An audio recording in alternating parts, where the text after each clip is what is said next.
बिस्मिल्लाहिर्रहमानिर्रहीम। अस्सलाम वालेकुम। मेरे साथ मेजर रिटायर्ड आदिल राजा साहब लंदन से मौजूद हैं।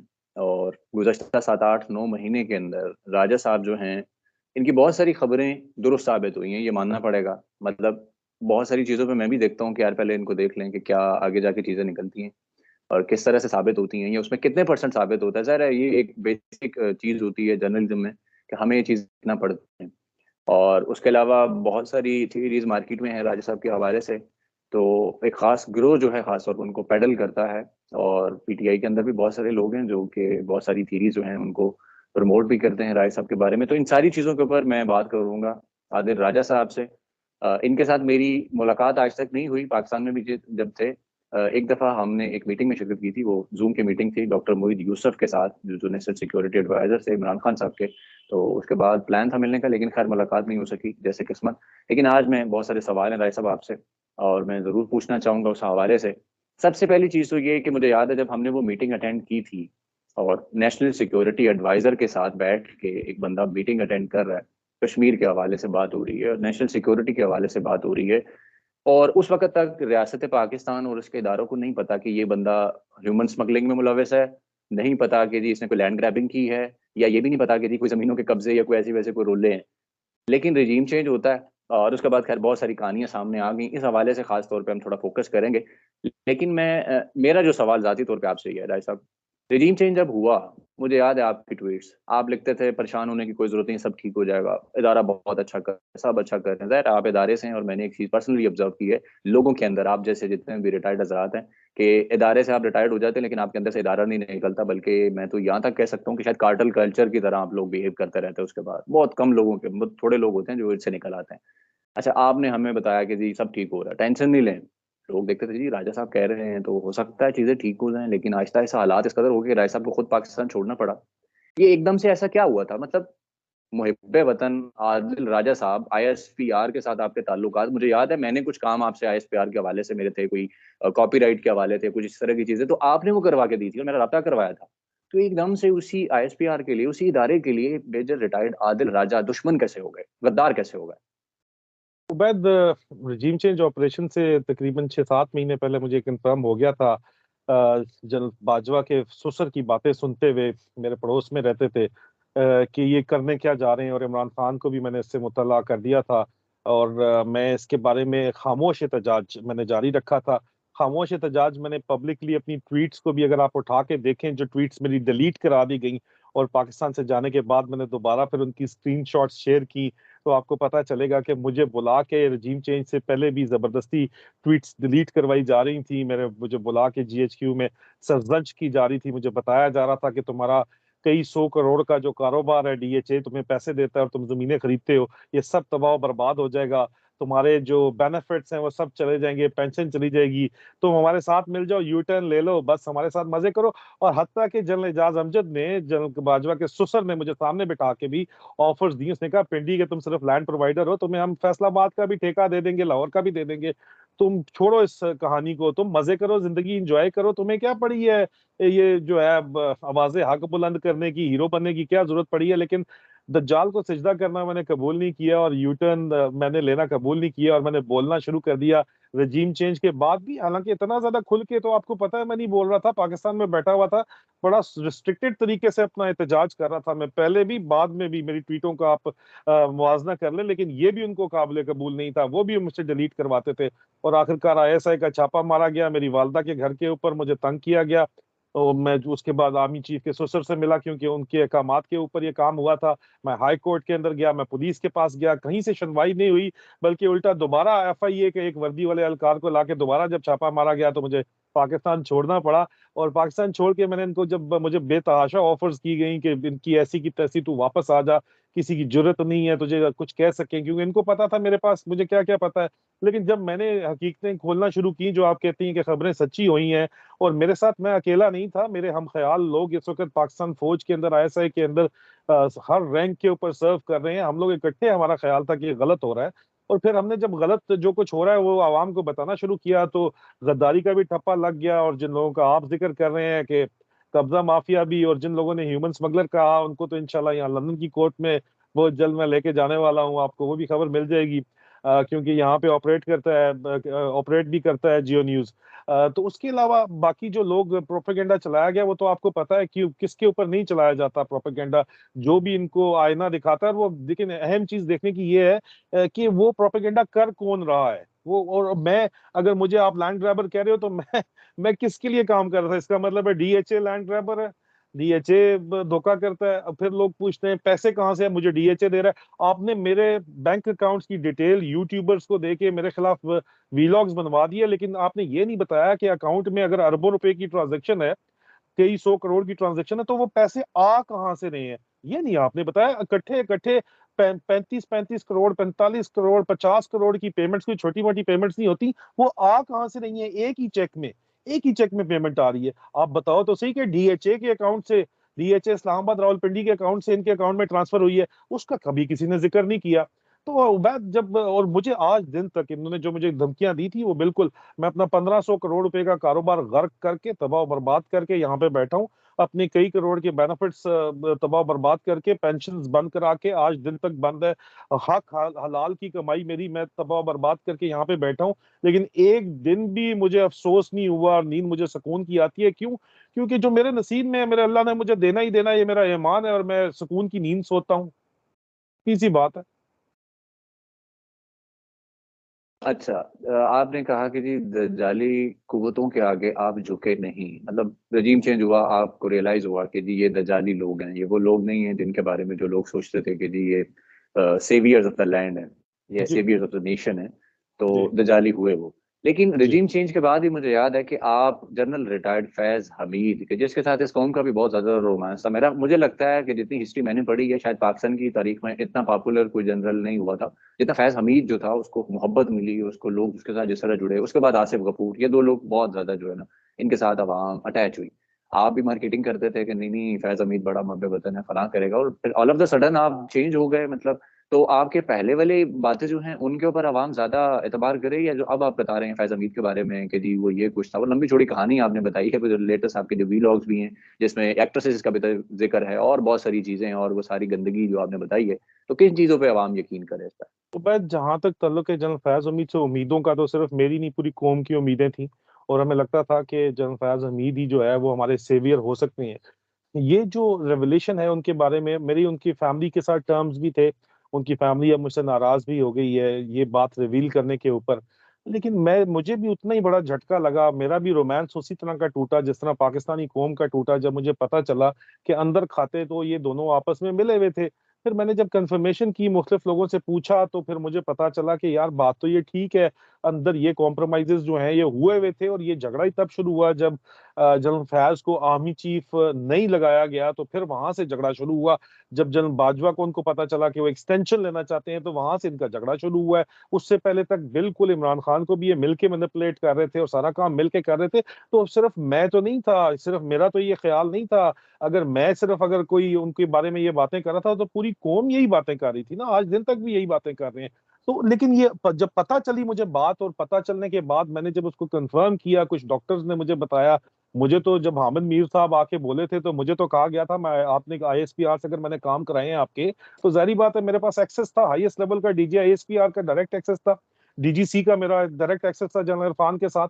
मैं उन लोगों के साथ मिलकर काम कर रहा था। फिफ्थ जनरेशन वॉरफेयर में पीटीवी के ऊपर मैं बैठता था, एक्सप्रेस ट्रिब्यून में, द नेशन में, पाकिस्तान के मेन स्ट्रीम मीडिया पे मैं लिखता था।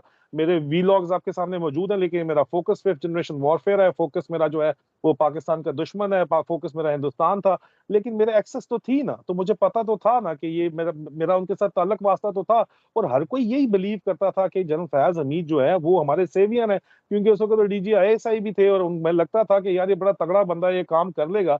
लेकिन जब मुझे ये बात पता चली, तो मैंने दोबारा जब कंफर्म कराई मुख्तलिफ लोगों से, तो मुझे फिर कंफर्मेशन मिली कि जनरल हामिद हामिद मीर साहब ने जब ये काम कहा, तो मुझे उन्होंने कहा कि नहीं यार, वो गोली लगी थी जब ये मेजर थे एंटी डोकाइट ऑपरेशन में। हामिद मीर साहब को ज़ेर ताब लाया गया, हामिद मीर को पाकिस्तान से जाना पड़ा, हामिद मीर साहब बाद में जरदारी साहब के साथ डील करके वापस आ गए। लेकिन बहरहाल जब ये वापस आए, मैंने तब भी पूछा डीजी आईएसपीआर से, जनरल बाबर इफ्तिखार से, मेरे पास रिकॉर्ड मौजूद है कि सर ये तो वापस आ गया, आपने कहा था इसको किसी सूरत माफ नहीं करना, आपने कहा था ये झूठ बोल रहा है, अगर ये झूठ बोल रहा था तो फिर ये वापस क्यों आया? मुझे कोई जवाब नहीं मिला। मैंने कहा कि इसको माफ कर दिया गया, ये मुझे जवाब आया नहीं। नहीं का मेरे पास जवाब अभी भी रिकॉर्ड मौजूद है, जनरल बाबर इफ्तिखार ने कहा नहीं। ठीक है। अब बात ये है कि मैंने लेटर ऑन जब चेक किया कि यार ये सीएमएच में, फिर मैंने इन्वेस्टिगेट किया, जब मुझे ये लेटेस्ट खबर पता चली तो सीएमएच से मुझे मुख्तलिफ जराये से जाहिर बात है मुझे पता चला कि हाँ जी गोली लगी थी, हाँ जी 15 दिन एडमिट रहे थे, और हाँ जिधर मैं बता रहा हूँ उधर ही गोली लगी थी। एक ये मुझे कंफर्मेशन आई। कुछ देर से बाद मेरी खबर ब्रेक करने के बाद जनरल बाजवा आपको नजर आते हैं, अगर उनका इतना बड़ा झगड़ा था तो उनकी बेटी की शादी के ऊपर क्या कर रहे थे? मतलब झगड़ा कोई नहीं था, हाथी के दांत खाने की ओर दिखाने की ओर थे, ठीक है। तो वो बात वहां पे साबित होगी। मैंने आपको डायरेक्टर रहमत का बताया, डायरेक्टर रहमत रिजाइन कर गया। अरसलान सती क्योंकि अरशद शरीफ शहीद के केस के अंदर भी शामिल था तो उसकी छुट्टी का रिकॉर्ड बनाया जा रहा है। तमाम बातें जब मैंने 2+2 की डॉट कनेक्टिंग एक्सरसाइज की तो जो मेरी सोर्सेज की मालूमात थी वो सच साबित हुई। और आपको जिस तरह का झटका लगा मेरी जान, उतना ही मुझे भी झटका लगा। मेरा जरा वीलॉग आप देख लो कि मेरी हालत क्या है वो बात करते हुए। और मैंने कभी इस तरह की हालत मेरी कभी नहीं हुई किसी किस्म की बात करते हुए। लोगों ने उसको ड्रैग अलोंग कर लिया 4 एक्ट्रेसेस के इनिशियल पे, हालांकि 10 एक्ट्रेसेस की वीडियोस बनी हुई है भाई। तो मैंने सिर्फ 4 एक्ट्रेसेस का वहां पे, मुझे शायद इनिशियल्स जो हैं उससे हजारों नाम बताए मॉडल्स या एक्ट्रेसेस अगर आप निकालें तो। उन 4 को टारगेट किया गया क्योंकि उनसे फिर उनको मैनेज किया गया, उनसे उस मामले के ऊपर जो है फोकस किया गया ताकि असल बात से, असल मुद्दे से पूरी की पूरी दुनिया की तवज्जो जो है वो हटा दी जाए, और असल बात के ऊपर लोग बात ही ना करें कि जनरल बाजवा और जनरल फयाज हमीद ने मिलके इमरान खान को और कौम को धोखा दिया। जो कि बात अभी सच साबित होती नजर आती है। अगर सच ना होती तो डायरेक्टर रहमत रिजाइन ना देता भाई, और ये इन शादियों में जाके इकट्ठे जो है वो बैठे हुए ना होते, इकट्ठे क्या के ना मावे होते। जाहिर बात है पूरी कौम को धोखा मिला तो भाई मैं भी कौम का हिस्सा हूं। अगर मुझे धोखा हो गया तो मैं तो एक मेजर रिटायर्ड था ना यार, मेरी एक्सेस उस लेवल की तो नहीं थी। मेरी जरूर थी एक्सेस, लेकिन मेरा particular area of operation 5th generation warfare का था। मेरा ये इंटरनल विंग और के क्लैंडस्टाइन ऑपरेशन से तो मेरा कोई ताल्लुक नहीं था ना यार। सही है। अच्छा, सवाल ये उठता है, बहुत सारे लोग ये सवाल उठाते हैं कि जनरल फैज हमीद और अजहर अब्बास, ये दो जनरल्स, जब इनको आर्मी चीफ नहीं लगाया गया तो दोनों ने इस्तीफा दे दिया। उससे पहले पाकिस्तान के अंदर वो 7 महीने तकरीबन बनते हैं वो टाइम, और पाकिस्तानियों पे जो जुल्म हो रहा था, मुल्क को तबाही की तरफ धकेल दिया गया, एक मुंतखब हुकूमत को जिस तरह से हटाया गया, सारी कौम ने देखा। कोई एडमिट करे ना करे, ये सबको नजर आया। आप लोगों की जुबानें जाकर पूछ सकते हैं उनसे, लोग सब बताते हैं। मैं जलसे अटेंड करता रहा, कवरेज के लिए जाता था, तो मैं लोगों की बातें सुन के मुझे हैरानगी होती थी कि इस आवाम को तो सब कुछ पता है, किसी को कुछ कहने की जरूरत ही नहीं, क्योंकि लोग कहते थे इमरान खान बोल नहीं रहा, उसके बगैर बोली, सबको कुछ पता था। अच्छा, इनके लिए अपनी नौकरी जो है वो ज्यादा अजीज थी, ये मुल्क, ये अवाम, इनके साथ होने वाला जुल्म, वो ह्यूमन राइट्स और वो सारा कुछ, मतलब इनकी लॉयल्टी तो सिर्फ नौकरी तक है। इसका मतलब ये है कि इदारे के अंदर ये फॉल्ट है। मतलब आपके, मैंने जितने भी लोग देखे हैं, रिटायर्ड भी, बहुत सारे भी दिन रात मार्केटिंग कर रहे हैं, टेक्नोक्रेट सेटअप की अब कर रहे हैं जिस तरह, या अगर थोड़ा बहुत वो टारगेट करते हैं नवाज शरीफ को या जरदारी को, जैसे शायद उनके अंदर से एडमिट नहीं कर पा रहे, लेकिन जो बोन ऑफ कंटेंशन है असल में, उसके बारे में वो बात ही नहीं करते। तो ये क्या खराबी किधर से है, ये कहाँ से आती है आप लोगों के अंदर? शायद जो सिस्टम है ना वो इस किस्म का बना दिया गया है कि एक तो मटेरियलिज्म सिर्फ फौज के अंदर नहीं है, पूरी पाकिस्तान में जो एक मटेरियलिज्म का कल्चर जो पिछले तकरीबन मैं कहता हूँ कि 30 एक सालों के अंदर आया ना, उससे पहले उस तरह का मटेरियलिस्टिक कल्चर नहीं था। हर किसी को जो है वो आला से आला, बड़े से बड़ा घर चाहिए, बड़े से बड़ी गाड़ी चाहिए, बच्चे बाहर पड़े होने चाहिए। ये जो कल्चर आया और ये जो प्लॉट्स के, और पाक फौजी के पास अमीर होने का एज अ होल किसी को मौका मिल जाता है, जो जिसको मौका मिलता है वो हाईएस्ट लेवल के ऊपर सिर्फ मिलता है। और हाईएस्ट लेवल के ऊपर वो उनकी चॉइस होती है कि करें ना करें, ज्यादातर करते हैं, कुछ नहीं करते, वो एक अलग बात है। लेकिन लेजिटिमेट तरीके से करने का जो मौका है वो यही है कि डीएचए का प्लॉट, कमर्शियल प्लॉट एक मिल गया, 50-50 करोड़ का प्लॉट है। यहाँ पे ऑफिसर्स ऐसे भी हैं, जनरल ऑफिसर्स हैं जिनके 32-32, 35-35 प्लॉट जो हैं वो सर्विस के अंदर हो चुके होते हैं, कुछ के इनसे भी ज्यादा होते हैं, ठीक है। और इस चक्कर के अंदर जो है वो ये जो कल्चर आया, इस कल्चर ने, चेक्स एंड बैलेंसेस ने, और ये वो प्लॉट्स होते हैं जो अगर आप सिस्टम के खिलाफ जाओ, जिस तरह मैं सिस्टम के खिलाफ गया, 1500 करोड़ रुपया कोई छोटा काम नहीं होता भाई। एक मेरे जैसे 3rd जनरेशन फौजी अफसर हूं मैं, मेरे वाल साहब भी मेजर रिटायर हुए थे, दादा मेरे कर्नल रिटायर हुए थे, ठीक है। तो मेरे लिए ठीक है, ये बहुत बड़ी बात थी कि 1500 करोड़ का मेरा एक कारोबार, लेकिन मैंने उसकी कुर्बानी दी ना। हर को कितने लोग दे सकते हैं यार, कई 100 करोड़ की कुर्बानी देनी पड़ती है अगर आप सिस्टम के खिलाफ जाओ। मेरा अपना जो जाती, मुझे डीएचए पेशावर में प्लॉट जो मेरी सर्विस का मिला, 20 साल सर्विस का, या फिर उसके अलावा मुझे घर मिला जो उसके मैंने सारी उम्र पैसे दिए, वो कैंसिल कर दिया, पेंशन बंद कर दी, मतलब करोड़ों रुपए के बेनिफिट एक तरफ, कई सौ का कारोबार एक तरफ, वो भी फौज का कारोबार, फौज ही का पैसा मिला हुआ था मुझे, इसके जरिए मैं कारोबार कर रहा था। मजीद मेरे सारे कॉन्ट्रैक्ट से स्ट्रीम लाइन थे मेरे सारे कॉन्ट्रैक्ट। इसकी कुर्बानी दे के आपको आवाज़ हक बुलंद करनी पड़ती है ना, you have to look beyond, तो वो हर कोई कर नहीं पाता। वो आपको पता है नॉर्मल भी अगर आप सिर्फ फौज को नहीं कहते हो, आप बाहर भी आप देखो, तो आपके स्टेक्स पे जब इतना ज्यादा कुछ हो तो फिर हर कोई नहीं फिर खड़ा होता, हर कोई बात नहीं करता, हर किसी का उबैद भट्टी जो है वो रिक्वेस्ट करके इंटरव्यू नहीं लेता। ठीक है, जाहिर बात है कि वो कुछ ना कुछ तो आपको करना पड़ता, कुर्बानी देनी पड़ती है ना। तो वो कुर्बानी दिए बगैर ये पॉसिबल नहीं है। और यहाँ पे गाजर इसको हम बोलते हैं, गाजर इतनी बड़ी रख दी जाती है, इतनी बड़ी, जब तक एक बंदा जनरल प्रमोट होता है। और अभी बाजवे ने जाते जाते, मुझे एक फौजी अफसर ने कहा, उसने रिजाइन दिया हुआ है, बड़ा सीनियर रैंक का फुल कर्नल ऑफिसर है, उसने रिजाइन दिया हुआ था। और मैंने बहुत सी जिस तरह बात में कर रहा था कि नहीं, गैरत में दिला रहा था कुछ महीने पहले कि लोगों को कि सर खुदा का वास्ता है मुल्क तबाह हो जाएगा। और खुदा के वास्ते मैं इनको कब का डाल रहा हूँ आपको पता है, जब मैं देखो ऑप्टिमिस्टिक स्कूल ऑफ थॉट है, always see the glass half filled not half empty. तो मैं यही बात उनको कर रहा था कि सर अल्लाह का वास्ता है ये मत करें, मुल्क दफाओ बर्बाद हो जाएगा। तो उसने मुझे फोन पे एक बड़ी जबरदस्त बात की, उसने कहा सर राजा आप पागल आदमी है। मैं कहा क्यों? कहता है सर जी मुझे एक बात बताएं, इनको अभी बाजवे ने जाते जाते एक डीएचए लाहौर के कमर्शियल प्लॉट तमाम के तमाम को बांट के गया है। ये इनको अपने, इन्होंने उस वक्त वो प्लॉट जो है 36 करोड़ का था। वो कहता है कि सर ये अपने प्लॉट बचाएंगे या आपकी बात सुनेंगे, आप जले आदमी हुए हुए हैं।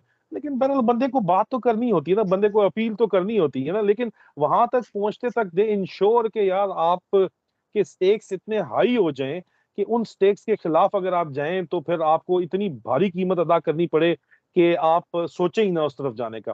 बाकी अफसरान की बात की, आपको बताया कि over a period of time resign pending है, 5,000 उस पर कॉन्ट्रोवर्सी खड़े करके प्रोपेगेंडा चला दिया गया कि नहीं हो ही नहीं सकता। मैं आज भी कहता हूं है। आपने कोर कमांडर कॉन्फ्रेंस में कोर कमांडर्स को बताया कि इतने बड़े रेजिग्नेशन पड़े हुए हैं, कोई सीनियर ऑफिसर कहते हैं नहीं जी 4,400 4,800 के दरमियान है, जूनियर ऑफिसर कहते हैं नहीं 5,000 के दरमियान एक्यूमुलेटिव पड़े हुए हैं। अब उनको ऑफिसर्स को बुला के मोटिवेट किया जा रहा है, उनको कहा जा रहा है कि आप अपने रेजिग्नेशन वापस ले लो। कुछ ने ले लिए हैं और जो नहीं ले रहे उनको जो है वो रिटायरमेंट के बगैर विदाउट टर्मिनल बेनिफिट्स भेजा जा रहा है। तो जाहिर बात है इशू तो है ना यार, आपके इश्यूज यहाँ पे आवाज तो उठाने वाले लोग भी मौजूद हैं। लेकिन जो जो ऊपर जाते जाते हैं तो उसके उनके स्टेक्स इतने हाई कर दिए जाते हैं, इतनी ज्यादा चीजें उनको दिखा दी जाती हैं। या जो एस्पिरेंट्स होते हैं जिनको नजर आ रहा होता है कि हम, जिनको गाजर नजर आ रही होती है कि हमने जनरल बन जाना है और जनरल बन के जो हमें चीजें मिलनी है, तो वो फिर आवाज उठाते हुए जाहिर बात है सोचते हैं। तो सिस्टम के अंदर प्रॉब्लम है बहरहाल, और सिस्टम में ये प्रॉब्लम है सबसे बड़ा। सर अच्छा, ये वीडियो जो है ना वो इसलिए बंद हुई है क्योंकि पोर कनेक्शन आ रहा है इंटरनेट का। आपको पता है हमारे मुल्क के जो हालात हैं, जब से रिजीम चेंज हुआ है इंटरनेट के सिग्नल ही नहीं पूरे होते, बिजली भी हाँ नहीं लेकिन आती आपकी और सब आवाज उड़ आ जाता रही है, है। आपकी आवाज आ रही है, आप जी जी इंटरव्यू जारी रखें। ये इम्पोर्टेंट चीज़ है। अच्छा, मेरा ये यहाँ पे सवाल उठता है, मतलब मेरे दिल में भी आता है और भी लोग भी सोचते हैं कि अगर 5,000 अफसरान ने इस्तीफे दे दिए, मतलब इतनी बड़ी ये एक न्यूज़ है, एक तरह से एक बहुत बड़ा सेटबैक होता है कि इदारे के लिए 5,000 ऑफिसर्स। तो मतलब ये चीज़ भी उनको मजबूर नहीं कर पाई कि भाई अवाम की ख्वाहिशात की तरफ देखो, ये हो क्या रहा है और आपके सामने नजर आ रहा है। एक मुल्क चलता अच्छा बेहतरीन ऊपर की तरफ जा रहा था, उठ रहा था। इंडिया और बांग्लादेश के साथ कंपैरिजन स्टार्ट हो चुके थे।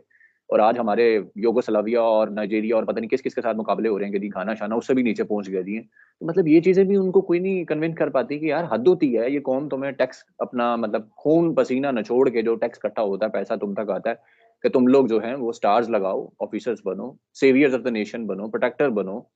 लेकिन उसके बाद जनाब क्या कुछ करते फिर हो, फिर अगर कोई बोले तो उसको उठा के मार देते हो, गायब कर देते हो उसको, उबैद टॉर्चर रोना करते हो ही उसको, इसी चीज का फैमिली है, थ्रेट करते रोना हो। रोना ही इसी चीज का है। इन्होंने अपनों को नहीं छोड़ा तो बाकियों के किसी को अगर देखेंगे, रोना ही इस चीज का है। जहां तक 5,000 ऑफिसर्स का तल्लक है, तो हर 6 महीने बाद 600 ऑफिसर नया आपका कमीशन ले रहा है। ऑफिसर्स आते जाते हैं, इतनी गुर्बत, इतनी भूख है यहाँ पे, इतनी जॉबलेसनेस है कि इनको कोई कमी नहीं है मजीद ऑफिसर्स की। इन्होंने पास आउट हर 6 महीने बाद 600 ऑफिसर्स कम से कम ये पास आउट कर रहे हैं। वो फिर पूरे हो जाएंगे जाके। हाँ नुकसान किसका होगा? ट्रेंड ऑफिसर जब छोड़ के जाता है तो उसके ऊपर जितना खर्चा हुआ होता है वो नुकसान कौम का होता है। तो कौम के नुकसान की या पाकिस्तान के नुकसान की तो इनको कोई फिक्र मुझे नहीं नजर आता है। अगर होती तो ये काम ही ना होता जो उन्होंने रजीम चेंज ऑपरेशन का किया, और उसके बाद डटाई से उसको उसके ऊपर डट गए कि यही काम करना है और आगे भी वही करने जा रहे हैं जो उन्होंने करना है। ऑपरेशन साइक्लोन आपको मैंने बताया हुआ है, उसके तहत जो हो रहा है, जो कुछ हो रहा है यहाँ पे आपको नजर आ रहा है, सब कुछ सामने होता हुआ। जो भी आप बातें कर रहे हैं मैं एडवांस में आपको बता चुका हूँ कि ये सब कुछ इस तरह ये कर रहे हैं। अच्छा, तो मतलब 5,000 अफसरान और आ जाएंगे, 6,000 और आ जाएंगे, भूख है, नंग है, आवाम को पता है कि ये आ जाएंगे या बिक जाएंगे, बहुत सारी दुनिया बैठी हुई है जो बिकने वाली। खैर, एक सवाल ये भी उठता है ज़हन में कि इतने लो आईक्यू लोग क्यों मतलब इस तरह आगे लाए जाते हैं। इतने इंटेलिजेंट लोग बैठे हुए हैं जो पैट्रियट भी होते हैं और जो चीज़ों को बड़े अच्छे तरीके से हैंडल करना जानते हैं। मुझे तो लगता है कि पाकिस्तान के अंदर से शायद वो ईमानदारी वाले, वेल एजुकेटेड, मतलब वेल एजुकेटेड तो मुमकिन है अब भी हों, डिग्रियां शिग्रियां उठा के आ जाते हैं इधर उधर से, लेकिन उनके अंदर वो जो सलाहियत है, जिसको बंदा कहता है कि सलाहियत, मतलब अगर इंडिया से हम कंपेयर करें उनकी आईएएस सर्विस को, आईपीएस सर्विसेज को या उनकी बाकी चीज़ों को, तो वो उनका जो लेवल है वो हमसे बहुत ऊपर जा चुका है। और हम अपनी इस जोम में पड़े हुए हैं कि जनाब हमसे ज्यादा तो कोई टैलेंटेड दुनिया में मौजूद ही नहीं है। और जनाब हमारे साथ तो रब की खास दुआएं हैं और हजार हजार चीजें हम निकाल लेते हैं अपने आप को वो साबित करने के लिए कि हम बहुत अच्छे हैं। लेकिन आखिर कोई तो वजह होगी कि इंटेलिजेंट जो लोग होते हैं, जो बहुत ज्यादा ब्रिलियंट लोग होते हैं, उनको क्यों नहीं ऊपर आने दिया जाता, कि जिनके अंदर ये पेट्रियोटिज्म भी बहुत ज्यादा हो। तो वह देखो, जहां तक फौज का ताल्लुक है ना, तो फौज में फिलोसफर तो नहीं चाहिए। फौज में तो अगर फिलोसफर आएगा तो वो सोचेगा कि आगे से गोली आ रही है तो मैं क्यों खड़ा हो जाऊं गोली के आगे, मेन तो काम लड़ रहा है ना, ये तो बाकी काम बाद में आते हैं। गोली आ रही है, मैं गोली के आगे क्यों खड़ा हो सॉरी जाऊं, वो टू से सोचेगा ना। सॉरी टू से नहीं, सॉरी टू से राय साहब, सॉरी टू से जो फिलोसफर होता है ना वो ज्यादा बेहतर तरीके से सोचता है। सिर्फ जरूरी नहीं कि डम माइंड जो है वही खड़ा बंदूकें चला ही जाएगा। जो इंटेलिजेंट बंदा है वो ज्यादा बेहतर तरीके से टैक्टिकली उस चीजों को हैंडल करता है, मतलब ऐसी बात भी नहीं है। और मेरा ख्याल है ये भी शायद चीजें वहां सिखाई जाती हैं कि नहीं नहीं, फिलोसफर की जरूरत ही नहीं है, वो तो सोचेगा बैठ के। तो मेरा ख्याल है ये कोई इतनी अच्छी बहरहाल आर्गुमेंट उबैद, नहीं है कोई इसको सेट, काउंटर करने के ये लिए। बहरहाल इंटरनेशनल लेवल के ऊपर, सिर्फ पाकिस्तान में नहीं पूरी दुनिया के अंदर जब आप फौज की सिलेक्शन करते हो, जिस तरह मैंने आपको बताया कि मैं क्यों नहीं, मैंने 5 रिजाइन दिए और 5वां रिजाइन मेरा एक्सेप्ट हुआ और फुल वॉलंटरी, मैंने वॉलंटरी रिटायरमेंट ली 20 साल 8 महीने सर्विस के बाद, और फुल अर्न बेनिफिट्स के साथ मैंने रिटायरमेंट ली। क्यों ली? क्योंकि मुझे पता था कि यार मुझे चीजें नजर आ रही थी, मैं बोलता था, जो मेरे दिल में होता था मैं बोलता था, जो मेरे दिमाग में होता था मैं बोलता था। और कोई भी बिग माउथ मेरी तरह का जो बंदा जो हक सच बोल पड़ता है, मुंह पे जानते हुए बोल पड़ता है मुंह से, वो किसी भी, सिर्फ पाकिस्तान आर्मी नहीं, पूरी किसी भी दुनिया की मॉडर्न आर्मी के अंदर वो मिसफिट है। ठीक है, यहाँ पे डू और डाई नेवर आस्क व्हाई वाला कॉन्सेप्ट है। ऊपर कमांडर को खुश रखो और अपनी नौकरी करो, ये कॉन्सेप्ट है। और इसी कॉन्सेप्ट पे सिर्फ ये पाकिस्तान आर्मी नहीं, मैंने दुनिया की आर्मीज देखी हैं, हर जगह यही कॉन्सेप्ट है। वहां पे यही कॉन्सेप्ट है कि तो फिलोसफर आपको लेकिन नहीं नहीं, चाहिए। लेकिन बंदा कॉन्सेप्ट, आपको अबव, ठीक है देखो कॉन्सेप्ट आपको तो एवरेज होगा। बंदा भी नहीं चाहिए, आपको आपको वेल अबव एवरेज इंटेलेक्ट का बंदा चाहिए यहाँ पे फौज के लिए। और वेल अबव एवरेज आपको मिल जाते हैं बंदे यहाँ पे, और उनको बाकी वो खुद ट्रेन कर लेते हैं, अपने हिसाब से ट्रेन करते हैं। आपको बंदा वो चाहिए जिसको आप मोल्ड कर सके, मोल्ड करके शेप कर सके। जिसको आप मोल्ड करके शेप नहीं कर सकते, उसको या वो खुद छोड़ के चला जाता है या आप उसको निकाल देते हैं, दोनों में से एक काम होता है। अच्छा नहीं, लेकिन देखिए ना जो पाकिस्तान में जो कुछ हो रहा है पिछले 75 साल से, मतलब इसकी मिसाल हमें यहाँ अफ्रीका के चंद मुल्कों में मिलती है। उसमें एक मिस्र आ जाता है, वो भी तकरीबन अफ्रीका उसमें, या फिर टर्की में, और लेकिन अब टर्की भी बदल चुका है।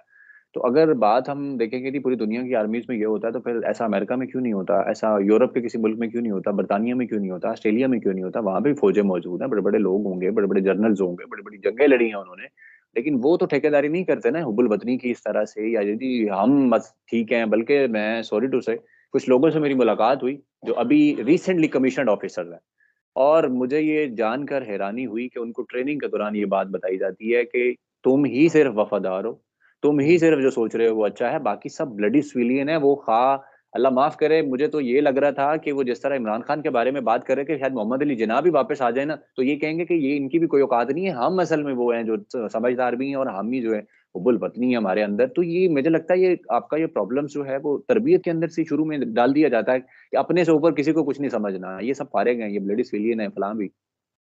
बाद शुरू में तो प्रॉब्लम ये हुआ कि इंटरनेशनल इस्टेब्लिशमेंट ने पाकिस्तानी इस्टेब्लिशमेंट को अपना एजेंट के तौर के ऊपर, पाकिस्तान में 25 करोड़ अवाम कहीं पूरी दुनिया में अगर फैल जाए तो पाकिस्तानी बड़े इंटरप्राइजिंग लोग हैं, वो तो दुनिया के तमाम कारोबारों के ऊपर कब्जा कर लेंगे ना। तो उनको मकसद ये है कि ढक्कन उसके ऊपर रखना है, और उसके लिए पाकिस्तानी इस्टेब्लिशमेंट को इस्तेमाल किया जा रहा है as an agent of international establishment. एक ये इशू है, और इसी इशू के तहत आप देखें कि इन्होंने कॉन्स्टिट्यूशनल रिफॉर्म्स इस किस्म की हुई है। इजिप्ट में देख लो या यहाँ पे आप देख लो कि इनको आर्मी चीफ अन्नदाता है, उसको कोई कुछ भी नहीं पूछ सकता, और ये कॉन्स्टिट्यूशन का इन्होंने हिस्सा बनाया हुआ। और पाकिस्तान में कभी सीरियसली इनको कभी चैलेंज ही नहीं किया गया। इवन भुट्टो साहब ने भी जो है वो फील्ड मार्शल अयूब खान ने जो रिफॉर्म की थी कि वो आर्मी की में किसी भी ऑफिसर को अगर निकालना चाहें तो बगैर वजह दिए एडमिनिस्ट्रेटिव एक्शन के थ्रू निकाल सकते हैं, और उसको वो चैलेंज भी नहीं कर सकता जाके वो ऑफिसर।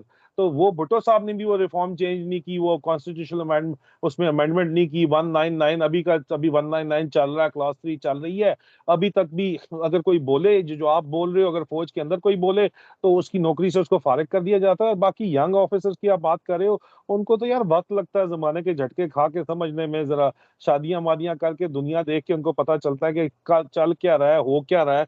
और जब तक उनको समझ लगता है इसलिए उस वक्त तक वो सिस्टम का पार्ट एंड पार्सल बन चुके होते हैं, और वो इसी बेनिफिट्स और ये गाजरों के चक्कर के अंदर पड़ चुके होते हैं।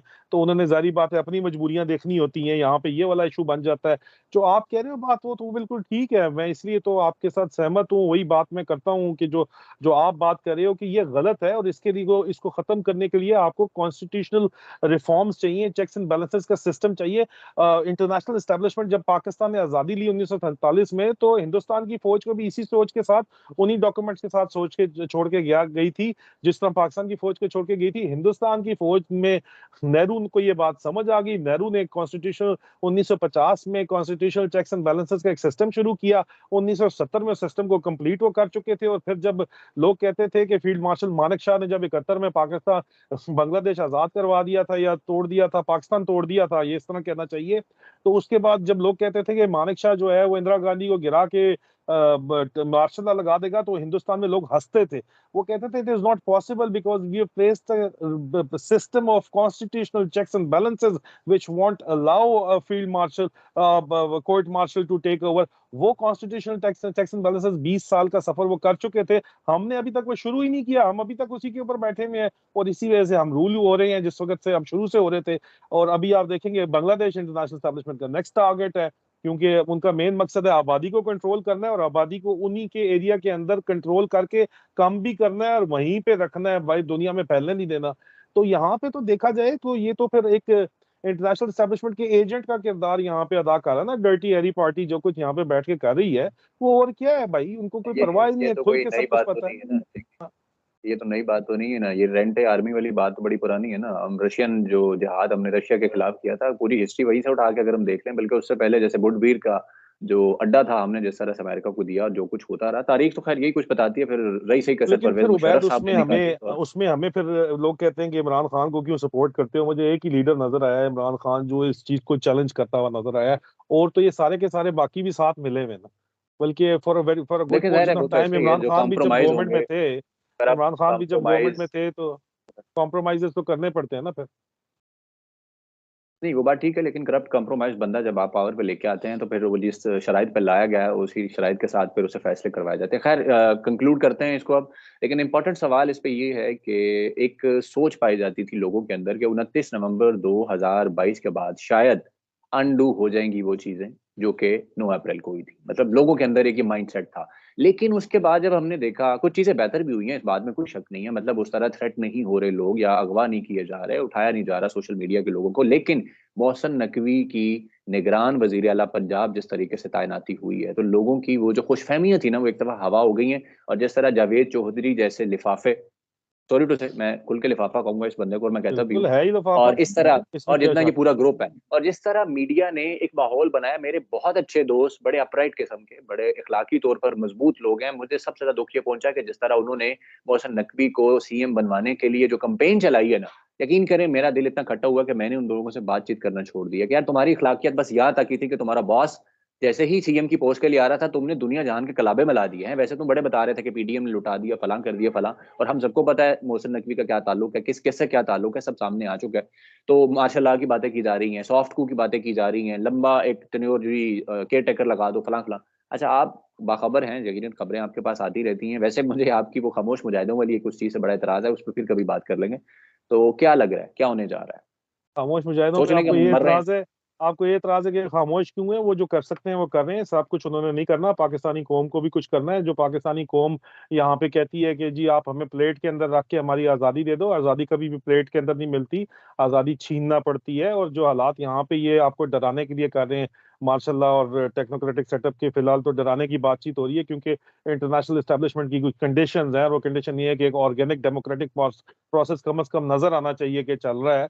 नहीं तो सिंध में जिस तरह ठप्पे लगे हैं वो लगाने की जरूरत ही नहीं थी, डायरेक्ट मार्शल लॉ लगा लेते। इनकी मजबूरी है, और पंजाब के अंदर जो है वो लोग लड़ पड़ते हैं और केपी में लोग लड़ पड़ते हैं, इसलिए वहां पे अगर वोटर टर्नआउट ज्यादा हो जाए तो पॉसिबल नहीं होता इसको मैनेज करना, इसलिए ये बलूचिस्तान और सिंध को मैनेज करते हैं जिस तरह ये कर रहे हैं। और इन्होंने आखिर में जाके इलेक्शन ही करवाने हैं, और इलेक्शन के ऑर्गेनिक पॉलिटिकल प्रोसेस इनको दुनिया को बताना है कि हम चला रहे हैं अपनी फंडिंग वगैरह लेने के लिए, और उसके बगैर ये पॉसिबल नहीं है। जो कुछ ये कर रहे हैं वो जाहिर बात है अपनी कंपल्शन के तहत कर रहे हैं, और ये वही काम करते रहेंगे।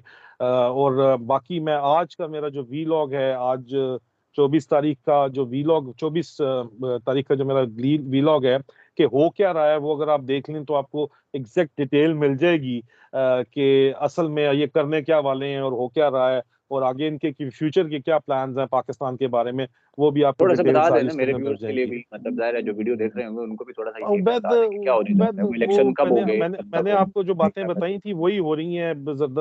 हंग पार्लियामेंट ही होगी, इलेक्शन होंगे बिल्कुल। इलेक्शन मेरे ख्याल में बहुत ज्यादा भी खींचा तो अप्रैल तक ये इलेक्शन हो जाएंगे, और इलेक्शन के अंदर नतीजे के अंदर एक हंग पार्लियामेंट की ये तैयारी कर रहे हैं, जिसमें बिलावल भुट्टो को ये वजीर आजम बनाना चाहते हैं। पूरा का पूरा जोर पीपीपी को लीड में रखेंगे, और बाकी जो है शहबाज शरीफ साहब की जगह जो है उनका जानशीन ये सलमान को लगाना चाहते हैं। सलमान शहबाज को लगाना चाह रहे हैं, और मरियम से खुश नहीं है कि वो कहते हैं कि उनका जो है वो लो आईक्यू है, इनका ये ख्याल है।